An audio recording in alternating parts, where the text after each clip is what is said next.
प्रिय भक्तों, अगर आप भी चाहते हैं कि आप शनि देव की कुदृष्टि से बचे रहें और आपको शनि देव की सिर्फ आशीर्वाद और असीम कृपा ही प्राप्त हो, तो आप इस महामंत्र का जाप अवश्य करें। इस मंत्र के नियमित 108 बार जाप करने से नकारात्मक ऊर्जा और बुरी शक्तियां समाप्त होती हैं। काला जादू, टोना टोटका और तंत्र बाधा, काला जादू, टोना टोटका और तंत्र बाधा का नाश होता है। व्यक्ति का तेज और आत्मविश्वास बढ़ता है और साथ ही शनि देव की कृपा से उसे अथाह धन की प्राप्ति होती है। इसलिए प्यारे भक्तों, आप इस महामंत्र का जाप अवश्य करें। जिस भी भक्त ने आज तक इस महामंत्र का जाप किया है, उसे सिर्फ शनि देव की असीम कृपा ही प्राप्त हुई है। इसलिए प्यारे भक्तों, आप इस महामंत्र का जाप अवश्य करें। यह मंत्र बहुत ही शक्तिशाली और प्रबल मंत्र है।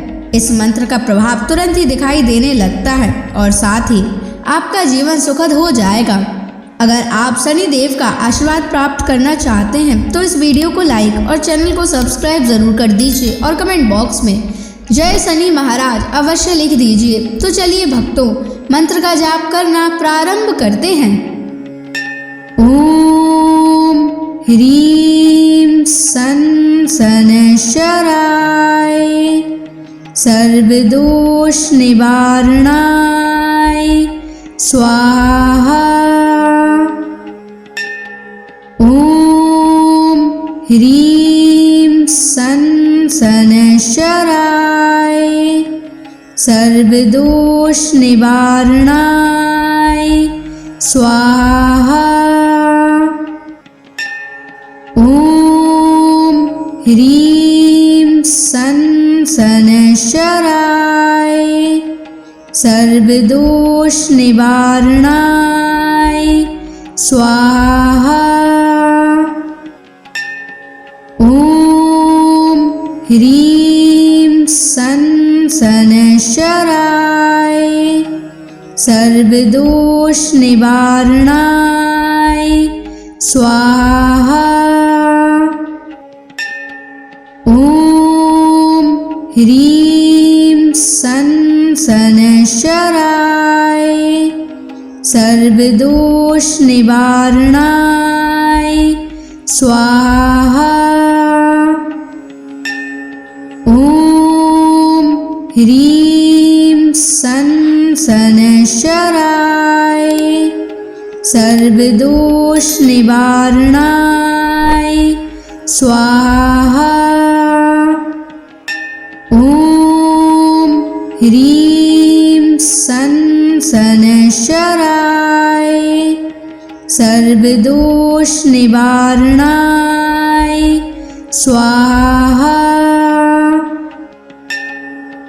ओम ह्रीं सन शनैश्चराय सर्वदोष निवारणाय स्वाहा। ओम ह्रीं सन शनैश्चराय सर्वदोष निवारणाय स्वाहा। ओम ह्रीं सन शनैश्चराय सर्वदोष निवारणाय स्वाहा। ओम ह्रीं सन शनैश्चराय सर्वदोष निवारणाय स्वाहा। ओम ह्रीं सन शनैश्चराय सर्वदोष निवारणाय स्वाहा। ओम ह्रीं सन शनैश्चराय सर्वदोष निवारणाय स्वाहा। ओम ह्रीं सन शनैश्चराय सर्वदोष निवारणाय स्वाहा। ॐ ह्रीं सन् शनैश्चराय सर्वदोषनिवारणाय स्वाहा। ॐ ह्रीं सन् शनैश्चराय सर्वदोषनिवारणाय स्वाहा। ॐ ह्रीं सन् शनैश्चराय सर्वदोषनिवारणाय स्वाहा। ॐ ह्रीं सन् शनैश्चराय सर्वदोषनिवारणाय स्वाहा। ॐ ह्रीं सन् शनैश्चराय सर्वदोषनिवारणाय स्वाहा। ॐ ह्रीं सन् शनैश्चराय सर्वदोषनिवारणाय स्वाहा। ॐ ह्रीं सन् शनैश्चराय सर्वदोषनिवारणाय स्वाहा। ॐ ह्रीं सन् शनैश्चराय सर्वदोषनिवारणाय स्वाहा। ॐ ह्रीं सन् शनैश्चराय सर्वदोषनिवारणाय स्वाहा। ॐ ह्रीं सन् शनैश्चराय सर्वदोषनिवारणाय स्वाहा। ॐ ह्रीं सन् शनैश्चराय सर्वदोषनिवारणाय स्वाहा। ॐ ह्रीं सन् शनैश्चराय सर्वदोषनिवारणाय स्वाहा।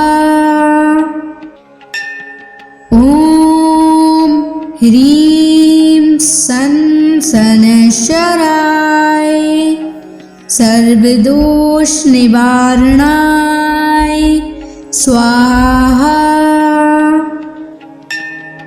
ॐ ह्रीं सन् शनैश्चराय सर्वदोषनिवारणाय स्वाहा।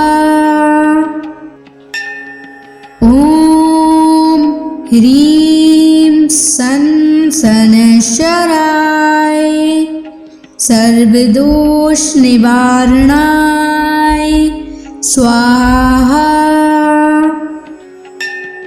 ॐ ह्रीं सन् शनैश्चराय सर्वदोषनिवारणाय स्वाहा। ॐ ह्रीं सन् शनैश्चराय सर्वदोषनिवारणाय स्वाहा। ॐ ह्रीं सन् शनैश्चराय सर्वदोषनिवारणाय स्वाहा। ॐ ह्रीं सन् सनशराय सर्वदोष निवारणाय स्वाहा। ॐ ह्रीं सनशराय सर्वदोष निवारणाय स्वाहा। ॐ ह्रीं सनशराय सर्वदोष निवारणाय स्वाहा। ॐ ह्रीं सनशराय सर्वदोष निवारणाय स्वाहा। ॐ ह्रीं सनशराय सर्वदोष निवारणाय स्वाहा। ॐ ह्रीं सनशराय सर्वदोष निवारणाय स्वाहा। ॐ ह्रीं सनशराय सर्वदोष निवारणाय स्वाहा। ॐ ह्रीं सनशराय सर्वदोष निवारणाय स्वाहा। ॐ ह्रीं सनशराय सर्वदोष निवारणाय स्वाहा। ॐ ह्रीं सनशराय सर्वदोष निवारणाय स्वाहा। ॐ ह्रीं सनशराय सर्वदोष निवारणाय स्वाहा। ॐ ह्रीं सनशराय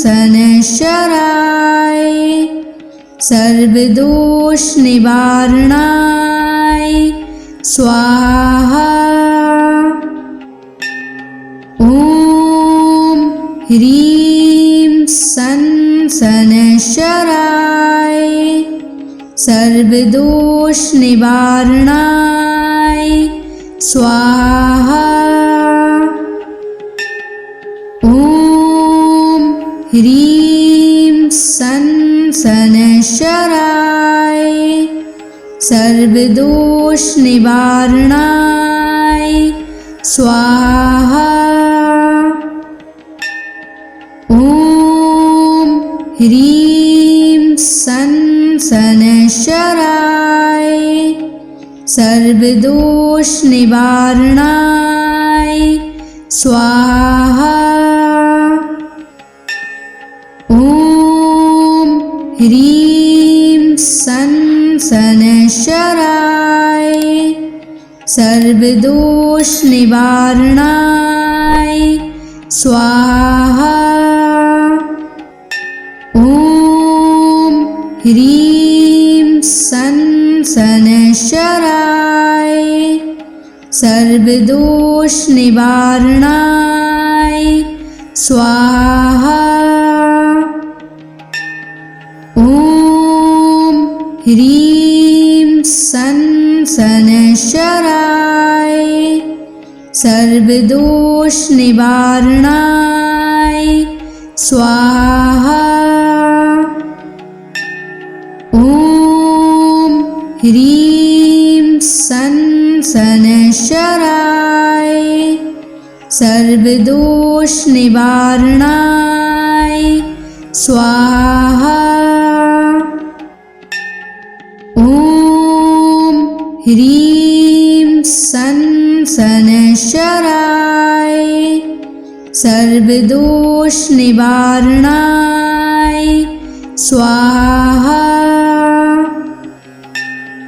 ॐ ह्रीं सन शनैश्चराय सर्वदोष निवारणाय स्वाहा। ॐ ह्रीं सन शनैश्चराय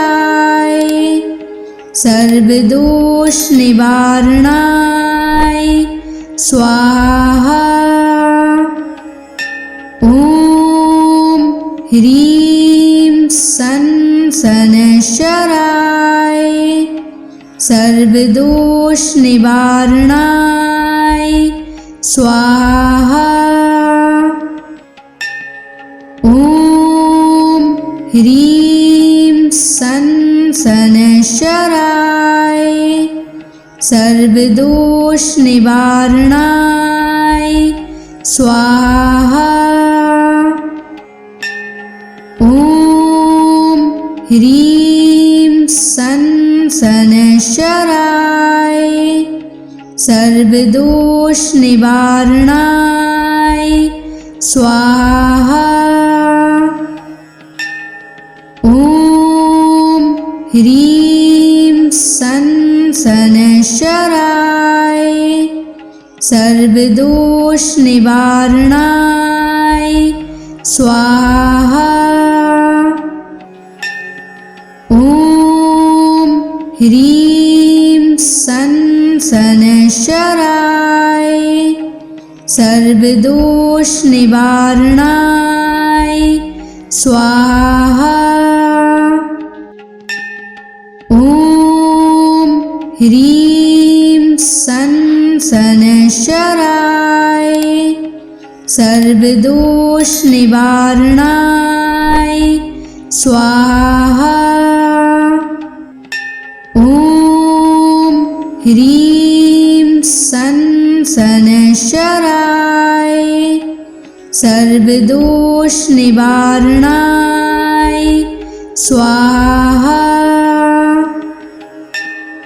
ॐ ह्रीं सन शनैश्चराय सर्वदोष निवारणाय स्वाहा।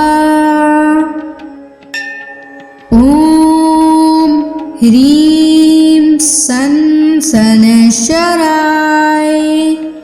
सर्वदोष निवारणाय स्वाहा। ॐ ह्रीं सन शनैश्चराय सर्वदोष निवारणाय स्वाहा। ॐ ह्रीं सन शनैश्चराय सर्वदोष निवारणाय स्वाहा। ॐ ह्रीं सन शनैश्चराय सर्वदोष निवारणाय स्वाहा। ॐ ह्रीं सन शनैश्चराय सर्वदोष निवारणाय स्वाहा। ॐ ह्रीं सन शनैश्चराय सर्वदोष निवारणाय स्वाहा। ॐ ह्रीं सन शनैश्चराय सर्वदोष निवारणाय स्वाहा। ॐ ह्रीं सन शनैश्चराय सर्वदोष निवारणाय स्वाहा। ॐ ह्रीं सन् शनैश्चराय सर्वदोषनिवारणाय स्वाहा। ॐ ह्रीं सन् शनैश्चराय सर्वदोषनिवारणाय स्वाहा। ॐ ह्रीं सन् शनैश्चराय सर्वदोषनिवारणाय स्वाहा। ॐ ह्रीं सन् शनैश्चराय सर्वदोषनिवारणाय स्वाहा। ॐ ह्रीं सन् शनैश्चराय सर्वदोषनिवारणाय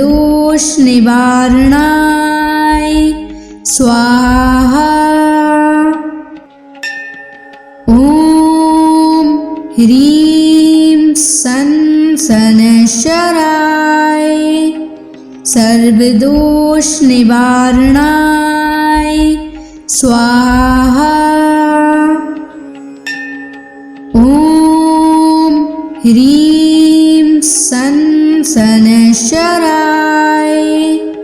सर्वदोषनिवारणाय स्वाहा। ॐ ह्रीं सन् शनैश्चराय सर्वदोषनिवारणाय स्वाहा। ॐ ह्रीं सन् शनैश्चराय सर्वदोषनिवारणाय स्वाहा। ॐ ह्रीं सन् शनैश्चराय सर्वदोषनिवारणाय स्वाहा। ॐ ह्रीं सन् शनैश्चराय सर्वदोषनिवारणाय स्वाहा। ॐ ह्रीं सन् शनैश्चराय सर्वदोषनिवारणाय स्वाहा। ॐ ह्रीं सन् शनैश्चराय सर्वदोषनिवारणाय स्वाहा। ॐ ह्रीं सन् शनैश्चराय सर्वदोषनिवारणाय स्वाहा। ॐ ह्रीं सन् शनैश्चराय सर्वदोषनिवारणाय स्वाहा। ॐ ह्रीं सन् शनैश्चराय सर्वदोषनिवारणाय स्वाहा। ॐ ह्रीं सन् शनैश्चराय सर्वदोषनिवारणाय स्वाहा।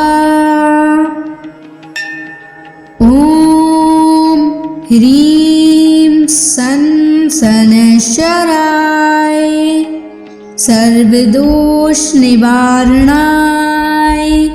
स्वाहा। ॐ ह्रीं सन् शनैश्चराय सर्वदोष निवारणाय स्वाहा। ॐ ह्रीं सं शनैश्चराय सर्वदोष निवारणाय स्वाहा। ॐ ह्रीं सं शनैश्चराय सर्वदोष निवारणाय स्वाहा। ॐ ह्रीं सं शनैश्चराय सर्वदोष निवारणाय स्वाहा। ॐ ह्रीं सं शनैश्चराय सर्वदोष निवारणाय स्वाहा। ॐ ह्रीं सं शनैश्चराय सर्वदोष निवारणाय स्वाहा। ॐ ह्रीं सं शनैश्चराय सर्वदोष निवारणाय स्वाहा। ॐ ह्रीं सं शनैश्चराय सर्वदोष निवारणाय स्वाहा। ॐ ह्रीं सं शनैश्चराय सर्वदोष निवारणाय स्वाहा। ॐ ह्रीं सं शनैश्चराय सर्वदोष निवारणाय स्वाहा। ॐ ह्रीं सं शनैश्चराय सर्वदोष निवारणाय स्वाहा। ॐ ह्रीं सं शनैश्चराय सर्वदोष निवारणाय स्वाहा। ॐ ह्रीं सं शनैश्चराय सर्वदोष निवारणाय स्वाहा। ॐ ह्रीं सं शनैश्चराय सर्वदोष निवारणाय स्वाहा। ॐ ह्रीं सं शनैश्चराय सर्वदोष निवारणाय स्वाहा। ॐ ह्रीं सं शनैश्चराय सर्वदोष निवारणाय स्वाहा। ॐ ह्रीं सं शनैश्चराय सर्वदोष निवारणाय स्वाहा। ॐ ह्रीं सं शनैश्चराय सर्वदोष निवारणाय स्वाहा। ॐ ह्रीं सं शनैश्चराय सर्वदोष निवारणाय स्वाहा। ॐ ह्रीं सन शनैश्चराय सर्वदोष निवारणाय स्वाहा। ॐ ह्रीं सन शनैश्चराय सर्वदोष निवारणाय स्वाहा। ॐ ह्रीं सन शनैश्चराय सर्वदोष निवारणाय स्वाहा। ॐ ह्रीं सन शनैश्चराय सर्वदोष निवारणाय स्वाहा।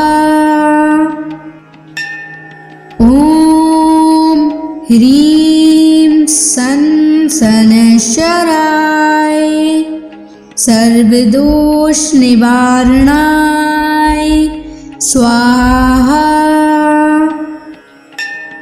ॐ ह्रीं सन शनैश्चराय सर्वदोष निवारणाय स्वाहा। ॐ ह्रीं सन शनैश्चराय सर्वदोष निवारणाय स्वाहा। ॐ ह्रीं सन शनैश्चराय सर्वदोष निवारणाय स्वाहा। ॐ ह्रीं सन शनैश्चराय सर्वदोष निवारणाय स्वाहा। ॐ ह्रीं सन शनैश्चराय सर्वदोष निवारणाय स्वाहा। ॐ ह्रीं सन शनैश्चराय सर्वदोष निवारणाय स्वाहा। ॐ ह्रीं सन शनैश्चराय सर्वदोष निवारणाय स्वाहा। ॐ ह्रीं सन शनैश्चराय सर्वदोष निवारणाय स्वाहा। ॐ ह्रीं सन शनैश्चराय सर्वदोष निवारणाय स्वाहा। ॐ ह्रीं सन शनैश्चराय सर्वदोष निवारणाय स्वाहा। ॐ ह्रीं सन शनैश्चराय सर्वदोष निवारणाय स्वाहा। ॐ ह्रीं सन शनैश्चराय सर्वदोष निवारणाय स्वाहा। ॐ ह्रीं सन शनैश्चराय सर्वदोष निवारणाय स्वाहा। ॐ ह्रीं सन शनैश्चराय सर्वदोष निवारणाय स्वाहा। ॐ ह्रीं सन् शनैश्चराय सर्वदोष निवारणाय स्वाहा। ॐ ह्रीं सन् शनैश्चराय सर्वदोष निवारणाय स्वाहा। ॐ ह्रीं सन् शनैश्चराय सर्वदोष निवारणाय स्वाहा। ॐ ह्रीं सन् शनैश्चराय सर्वदोष निवारणाय स्वाहा। ॐ ह्रीं सन् शनैश्चराय सर्वदोष निवारणाय स्वाहा। ॐ ह्रीं सन् शनैश्चराय सर्वदोष निवारणाय स्वाहा। ॐ ह्रीं सन् शनैश्चराय सर्वदोष निवारणाय स्वाहा।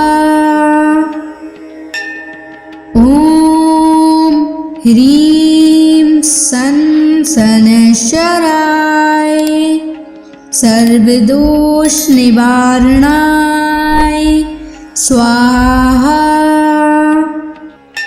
ॐ ह्रीं सन् शनैश्चराय सर्वदोष निवारणाय स्वाहा। ॐ ह्रीं सन् शनैश्चराय सर्वदोष निवारणाय स्वाहा। ॐ ह्रीं सन् शनैश्चराय सर्वदोष निवारणाय स्वाहा। ॐ ह्रीं सन् शनैश्चराय सर्वदोष निवारणाय स्वाहा। ॐ ह्रीं सन् शनैश्चराय सर्वदोष निवारणाय स्वाहा। ॐ ह्रीं सन् शनैश्चराय सर्वदोष निवारणाय स्वाहा। ॐ ह्रीं सन् शनैश्चराय सर्वदोष निवारणाय स्वाहा। ॐ ह्रीं सन् शनैश्चराय सर्वदोष निवारणाय स्वाहा। ॐ ह्रीं सन् शनैश्चराय सर्वदोष निवारणाय स्वाहा। ॐ ह्रीं सन् शनैश्चराय सर्वदोष निवारणाय स्वाहा। ॐ ह्रीं सन् सनशराय सर्वदोष निवारणाय स्वाहा। ओम ह्रीं सन सनशराय सर्वदोष निवारणाय स्वाहा। ओम ह्रीं सन सनशराय सर्वदोष निवारणाय स्वाहा। ओम ह्रीं सन सनशराय सर्वदोष निवारणाय स्वाहा। ओम ह्रीं सन सनशराय सर्वदोष निवारणाय स्वाहा। ओम ह्रीं सन सनशराय सर्वदोष निवारणाय स्वाहा। ओम ह्रीं सन सनशराय सर्वदोष निवारणाय स्वाहा। ओम ह्रीं सन सनशराय सर्वदोष निवारणाय स्वाहा। ओम ह्रीं सन सनशराय सर्वदोष निवारणाय स्वाहा।